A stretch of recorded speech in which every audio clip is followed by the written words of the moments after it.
Ketua DPRD Riau Kaderismanto bersama Ketua Fraksi DPRD Riau menyampaikan permohonan maaf kepada masyarakat Riau. Permohonan maaf ini terkait insiden bentrok dua pendukung anggota DPRD Riau pada Kamis kemarin.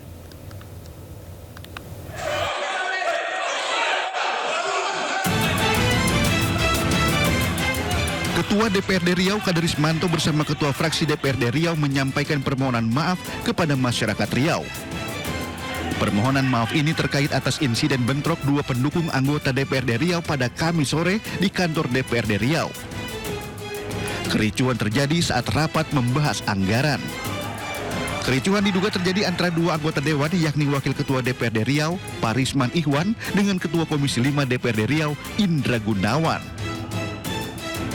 Peristiwa yang sangat memalukan itu sempat viral di media sosial dan mendapat kecaman dari warganet. Permohonan maaf secara resmi disampaikan langsung oleh Ketua DPRD Riau Kaderismanto bersama Ketua Fraksi serta Ketua Badan Kehormatan DPRD Riau I Mustiar di ruangan rapat DPRD Provinsi Riau Jumat siang terkait insiden yang memalukan itu. Kaderismanto menegaskan bahwa insiden bentrok dua pendukung anggota DPRD Riau itu tidak berkaitan dengan substansi rapat resmi. Atas nama lembaga, atas nama pimpinan dan seluruh anggota DPRD Provinsi Riau, kami mengucapkan permohonan maaf yang setinggi-tingginya. Kejadian kemarin itu sesungguhnya memang terjadi pada saat pembahasan Badan Anggaran DPRD dan DAPD Provinsi Riau. Tetapi substansinya bukanlah pada pembahasan Badan Anggaran itu. Kenapa? Penyelesaian dugaan pelanggaran etik diserahkan sepenuhnya kepada Badan Kehormatan DPRD Riau. Badan Kehormatan memiliki wewenang untuk memeriksa, menilai, dan merekomendasikan sanksi sesuai dengan tata tertib anggota DPRD Riau dan peraturan perundang-undangan. Dari Pekanbaru Riau, Indra Yosrizal, iNews melaporkan. Pemirsa, viral di media sosial seorang pejabat Camat Madiun Muksin Harjoko terekam bermain game di ponsel saat sidang paripurna DPRD Kabupaten Madiun. Setelah ramai jadi perbincangan warganet, pejabat tersebut akhirnya mengakui perbuatannya dan menyampaikan permohonan maaf.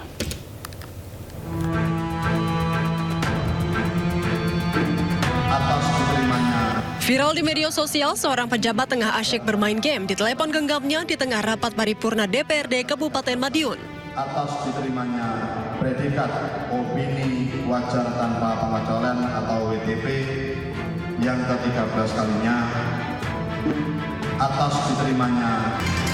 Video berdurasi sekitar 18 detik itu pertama kali diunggah pada 15 Juli dan langsung mendapat beragam tanggapan dari para warganet. Awalnya, Sekretaris DPRD Kabupaten Madiun membantah dengan menyebut bahwa sosok pejabat yang viral tersebut bukanlah anggota DPRD. Dari pihak DPRD memastikan itu bukan anggota. Yang jelas bukan anggota Dewan. Iya, yang jelas bukan anggota Dewan. Tapi memang ruangan itu tempat yang viral. Iya, ruang rapat paripurna. Memang ruang rapat paripurna. Ruang rapat paripurna. Iya, cuma acaranya paripurna waktu apa, tanggal berapa kita juga belum tahu pasti. Namun setelah ramai menjadi perbincangan luas, Camat Madiun Muksin Harjoko akhirnya memberikan klarifikasi. Ia mengakui bahwa sosok dalam video tersebut adalah dirinya dan menyampaikan permintaan maaf. Saat itu, Muksin tengah menghadiri sidang paripurna dengan agenda pandangan umum fraksi yang digelar di ruang paripurna DPRD Kabupaten Madiun pada akhir bulan Juni lalu. Ia pun berdalih permainan game dilakukan untuk melepas penat sebelum rapat resmi dimulai. Betul, saya pada waktu paripurna sebagai Camat Madiun dan juga menanggapi pemberitaan medsos persoalan publik yang beredar di video kemarin itu. Memang kami mengikuti sidang paripurna. Kami menyadari bahwa tindakan itu menimbulkan persepsi yang negatif, padahal pada waktu itu hanya masih pra acara kegiatan paripurna. Jadi sebelum paripurna itu kegiatannya, dan itu pun kami main game online, tidak judi online, tapi hanya game online biasa. Ia pun berjanji tidak akan mengulangi perbuatan serupa, terutama saat menghadiri kegiatan resmi, serta berkomitmen menjaga etika dan profesionalisme sebagai aparatur sipil negara. Dari Madiun, Jawa Timur, Arif Wahyu Effendi, iNews melaporkan. Sementara itu, pakar hukum pidana Hipnu Nugroho menyebut pengajuan gugatan sidang pra-peradilan atas pelimpahan berkas Febri Adriansyah dari kepolisian ke Kejagung secara hukum sah dilakukan. Menurut Hipnu, jika gugatan dikabulkan hakim, maka pelimpahan berkas perkara dari penyidik ke penuntut umum adalah keliru. Hakim akan mengabulkan itu tergantung. Tergantung karena di dalam suatu penanganan pra-peradilan sekarang itu selalu berkembang dinamika dengan masyarakat. Jadi kelihatannya kalau kita lihat dalam putusan-putusan MK itu berkembang sekali. Penetapan tersangka dulu tidak masuk, penyitaan juga tidak, sekarang menjadi masuk.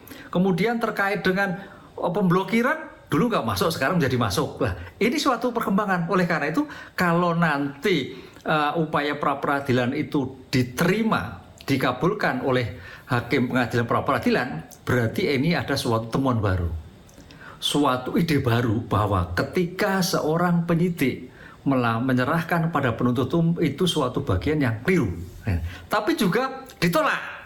Mantan Bupati Kuansing, Suhardiman Ambi membantah tudingan dirinya meninggalkan amplop untuk Menteri Kehutanan Raja Juli Antoni. Bantahan disampaikan usai menjalani pemeriksaan lanjutan di Gedung Merah Putih KPK.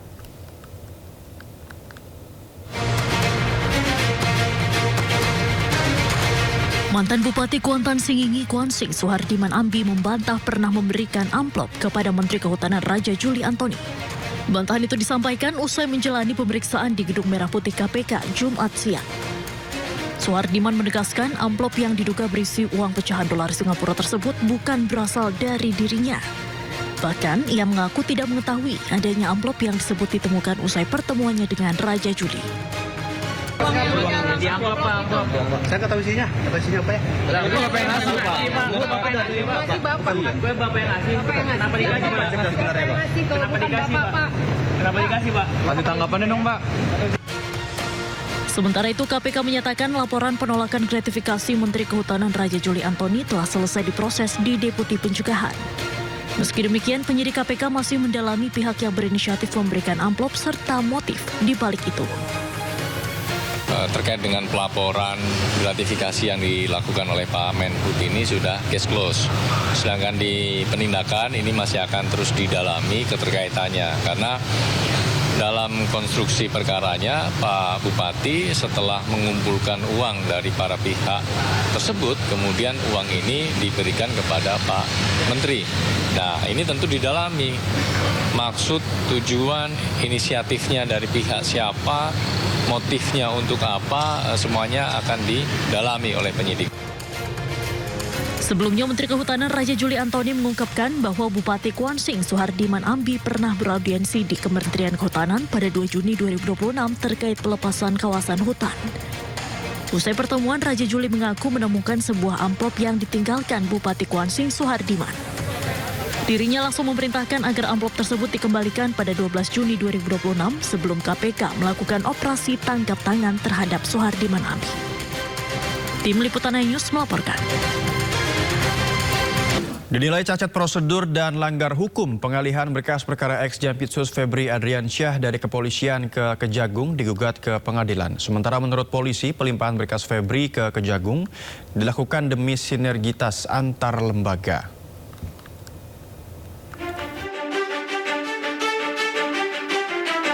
Selain timbulkan kemarahan publik, kasus mega korupsi yang menyeret nama ex-Jampitsus Febri Adriansyah juga timbulkan kontroversi. Sejumlah pihak mempermasalahkan pengalihan berkas perkara dari kepolisian ke Kejaksaan Agung. Lembaga Pengawasan, Pengawalan, dan Penegakan Hukum Indonesia atau LP3HI bahkan sudah melayangkan gugatan pra-peradilan ke PN Jakarta Selatan. LP3HI menilai pengalihan penyidikan kasus Febri Adriansyah oleh Kortas Tipikor cacat prosedur formil dan melanggar hukum pidana. Kami melihat bahwa apa yang dilakukan oleh Kortas Tipikor dengan cara mengalihkan berkas perkara kepada Kejaksaan Agung itu tidak sesuai. Pertama, memang dalam aturannya tidak ada. Di dalam KUHP itu pelimpahan itu bisa terjadi kalau berkasnya lengkap dari penyidik kepada penuntut. Kalau antar penyidik hanya bisa dilakukan oleh KPK dalam bentuk pengambil alihan. Saya berharap nanti dari situ nanti akan hakim akan menguji. Kami berharap juga Kortas Tipikor itu akan membuka alasan kenapa kemudian dihentikan, yang kemudian dialihkan kepada Kejaksaan Agung. Tidak hanya LP3HI, masyarakat anti korupsi atau MAKI juga akan gugat Kortas Tipikor atas tindakan mengalihkan perkara ke Kejagung.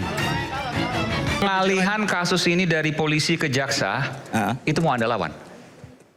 Ya kita uji, bukan lewat dilawan loh ya, kita uji. pra-peradilan dia lah. Ya kalau memang nanti dikabulkan biar tetap di polisi. Kan gitu. Kalau ditolak berarti ya boleh ke jaksa kan. Sementara itu Kortas Tipikor Polri menyebut jika penyelidikan dan penyidikan yang mereka lakukan sudah sah secara hukum.